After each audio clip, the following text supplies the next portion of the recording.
নমস্কার বন্ধুরা, welcome back to my channel. আজকে এই যে ভিডিওটা তোমাদের সঙ্গে শেয়ার করছি সেটা হলো সরস্বতী পুজোর দিনের ভিডিও। আমার গলার আওয়াজ শুনে বুঝতেই পারছো, গলার আওয়াজ খুবই খারাপ। তাই এতটাই খারাপ ছিল যে আমি ভয়েস ওভার দিতে পারছিলাম না, মানে কথা বলতেই পারছিলাম না, সেই ক্ষমতায় আমার ছিল না। ওই জন্যই আমি সরস্বতী পুজোর ভিডিওটা এতদিন পর তোমাদের সঙ্গে শেয়ার করছি। দেখো, যখন বাজে 5টা তখন ঘুম থেকে উঠে গেছি, কারণ সোমবার দিন করেছিলাম সরস্বতী পুজো। ভোর সকালের দিকে সরস্বতী পুজো না হলে কিন্তু ভালো লাগে না। লক্ষ্মী পুজো যেমনি সন্ধেবেলা করলে ভালো লাগে, সেমনি সরস্বতী পুজো সকালবেলা। ওই জন্য সোমবার দিন করেছিলাম সরস্বতী পুজোর আয়োজন। 5টার ভেতরে উঠে ঘর মুছে সমস্ত জোগাড় করে, আর এদিকে সমস্ত ফল টল কেটে রেডি করে, তারপরে এদিকে সবজি টবজি কেটে রেডি করে নিয়েছি। যেহেতু 9:30টার মধ্যে সমস্ত কিছুতে রেডি করতে হবে, 9:30টার পরে আবার পূর্ণিমার এই পঞ্চমী ছেড়ে যাবে। সেই জন্য দেখো সমস্ত সবজি কেটে নিয়েছি, আর এদিকে টমেটোর চাটনি আর দুধের পায়েসটা বসিয়ে দিয়েছি।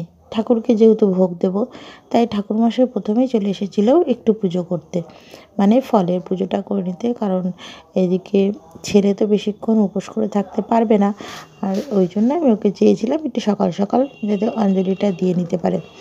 ওই জন্য ওকে দিয়ে প্রথমে দেখো ঘুম থেকে উঠিয়ে নিয়ে এলো বাবা। 7টা বাজে, তখন 7টার সময় পুজো আরম্ভ হয়ে গেছে। আর এদিকে ওর মিস আর মিসের বোন এসছে পুজো দেবে বলে।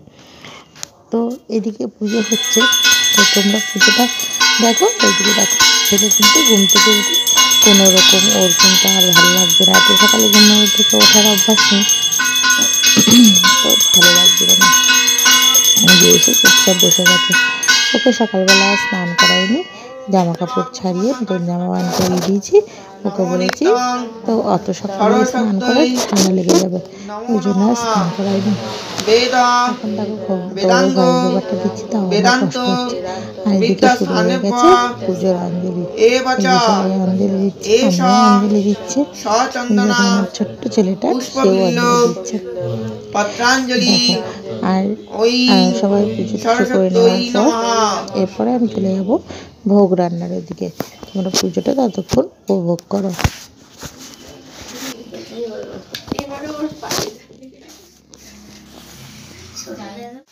ওইদিকে পুজোর অঞ্জলি দেওয়ার পর পুজো শেষ হয়ে গেছে, তখন আমি এদিকে চলে এসেছি। এদিকে এসে টমেটোর চাটনি আর পায়েসটা নামিয়ে নিয়েছি। এদিকে হয়ে গেছে দেখো 5 রকম ভাজারও বেশ অনেকখানি হয়ে গেছে, কারণ যেহেতু খুব তাড়াতাড়ি করতে হবে আমি এদিকে রান্নাটা বসিয়ে দিয়েছি। আর এদিকে দেখো বাঁধাকপিটা নামিয়ে খিচুড়ি বসিয়ে, খিচুড়িটাও প্রায় হয়ে এসছে। খুব তাড়াতাড়ির মধ্যে ছিলাম, তাই না ভিডিওটা ঠিক মতো করতে পারিনি কী রান্না করেছিলাম।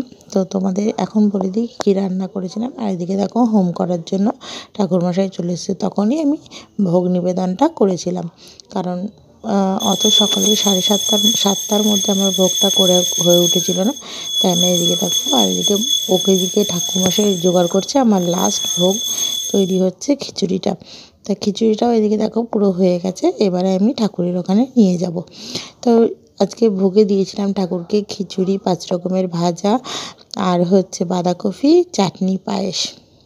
এই ছিল আজকে সরস্বতী পুজোর ভোগ। তো এইটুকুনি আয়োজনই ঠাকুরের জন্য করতে পেরেছিলাম।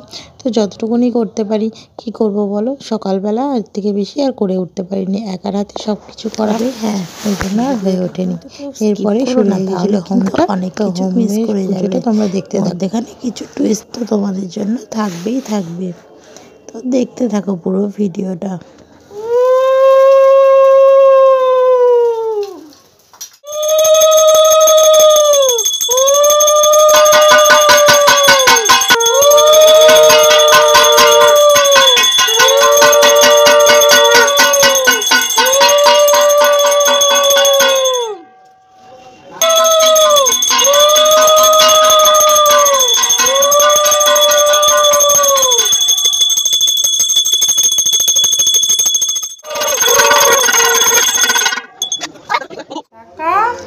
এরপরে শুরু হলো ছেলের দুষ্টুমি।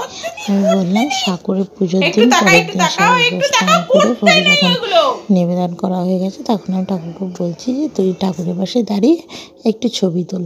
তো ছবি তুলবে কি দেখো, ঠাকুরের পাশে কত রকমের পোজ দিচ্ছে, মুখ নাড়ছে, মা বলছে পানটা খেয়ে নিই আমি ঠাকুরের হাতের।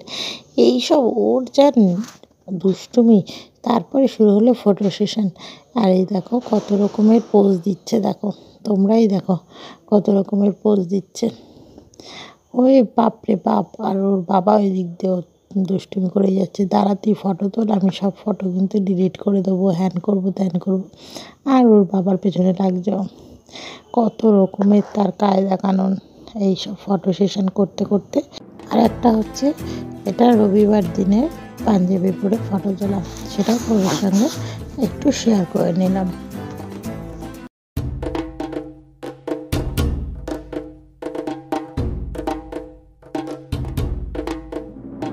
হলো পরের দিনের ভিডিও, যেহেতু ভিডিও দেরি হলো তাই জন্য দুটো ভিডিও একসঙ্গে দিয়ে দিলাম।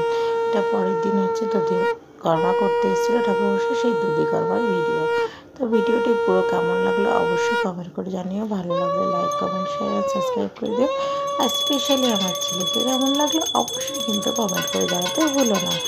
তো ভালো থেকো, সুস্থ থেকো, আবার দেখা হবে নতুন কোনো ভিডিও নিয়ে। ততক্ষণ পর্যন্ত সবাই ভালো থাকবে, সবাই সুস্থ থেকো।